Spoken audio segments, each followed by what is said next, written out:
All right, let's just cut right to the chase here. Real talk, it's only May right now, literally just May, but I can already say, hands down, zero hesitation, 2026 is the best year for movies and TV that we have had in a very, very long time.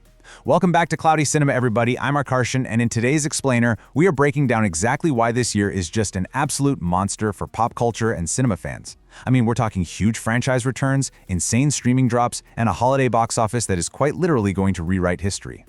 I mean, just think about the last few years for a second. We all know exactly how that went down, right? You'd get, what, one, maybe two genuinely hyped movies a year? The rest was just kind of forgettable. It left theaters completely empty, and honestly, it left us fans incredibly frustrated.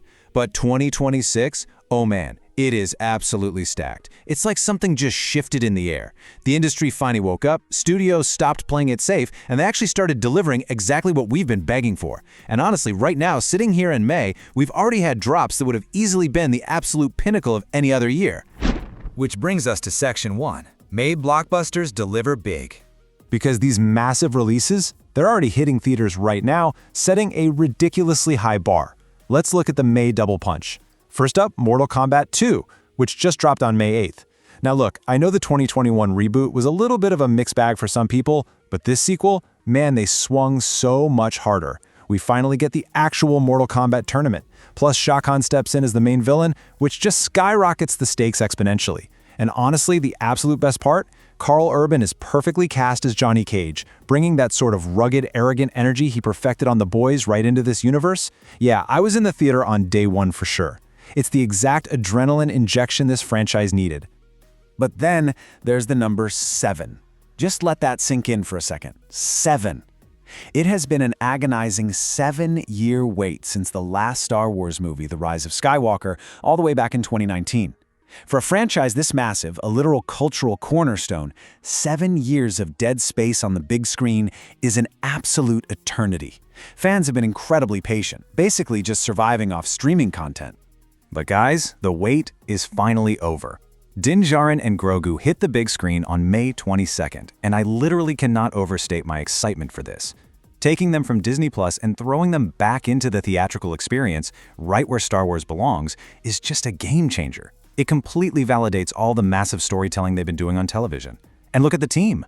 Pedro Pascal, obviously, starring alongside Sigourney Weaver. You've got Jon Favreau in the director's chair bringing his ironclad blockbuster sensibilities, and Ludwig Göransson handling the score? Come on, this is a massive return to form with real galaxy-altering stakes.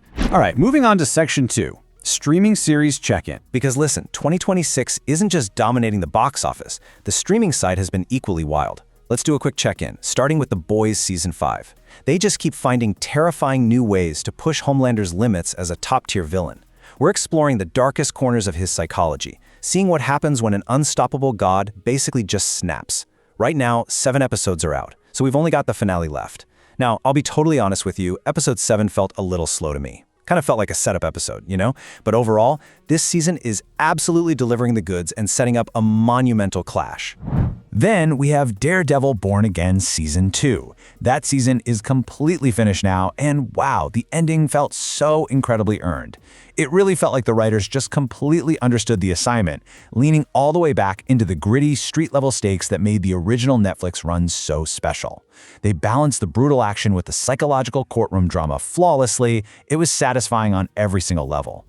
And just for full transparency here, From Season 4 is currently sitting on my watch list. I haven't actually binged it yet, it's just waiting for me, but I already know exactly how this is going to go down.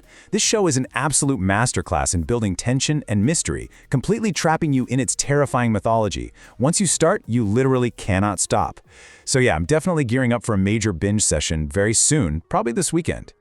All right, brace yourselves. Section 3, the insane December lineup. I need your full attention right now. Because as amazing as the year has been so far, December 2026 is going to be an absolute bloodbath at the box office. And I mean that in the best way possible. You have Dune Part 3 going head-to-head with Avengers Doomsday. Releasing the dark, heavy, complex sci-fi of Denis Villeneuve's Dune in the exact same window as the biggest Marvel movie in years, that is either the most confident, genius move in Hollywood history, or the most reckless. There is zero in between. And as a fan, I am entirely here for the chaos. Speaking of Marvel, December 18th, enter Doctor Doom. Now remember, Avengers Doomsday was originally supposed to drop in May, but they delayed it to the holidays and honestly, brilliant move. It sets up record-breaking potential. Having Robert Downey Jr. return, completely shedding the beloved Iron Man persona to play a wildly powerful, terrifying Doctor Doom, that is the exact kind of massive, sinister cinematic event that demands a winter blockbuster slot. It's a huge pivot for the MCU, gambling heavily on our nostalgia but twisting it. The theaters are going to be packed wall to wall for this. But wait, there's more.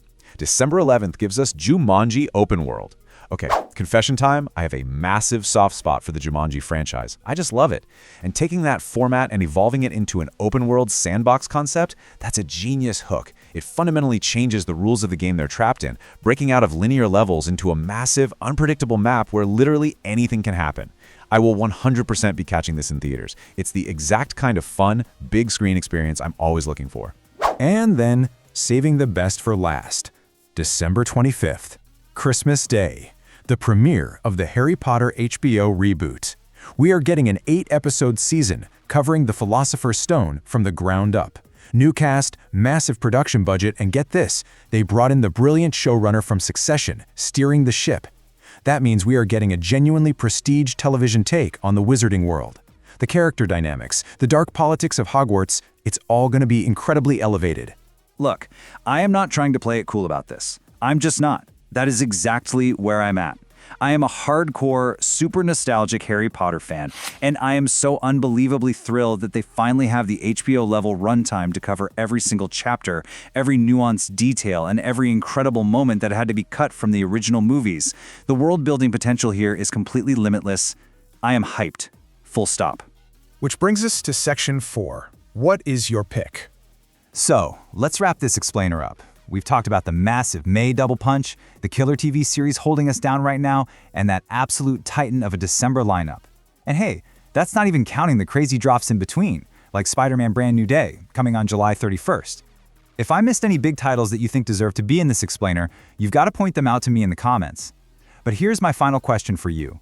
With Dune, Avengers, and Harry Potter all dropping in the exact same month, will December 2026 become the highest-grossing month in cinematic history, or will these massive franchises end up cannibalizing each other?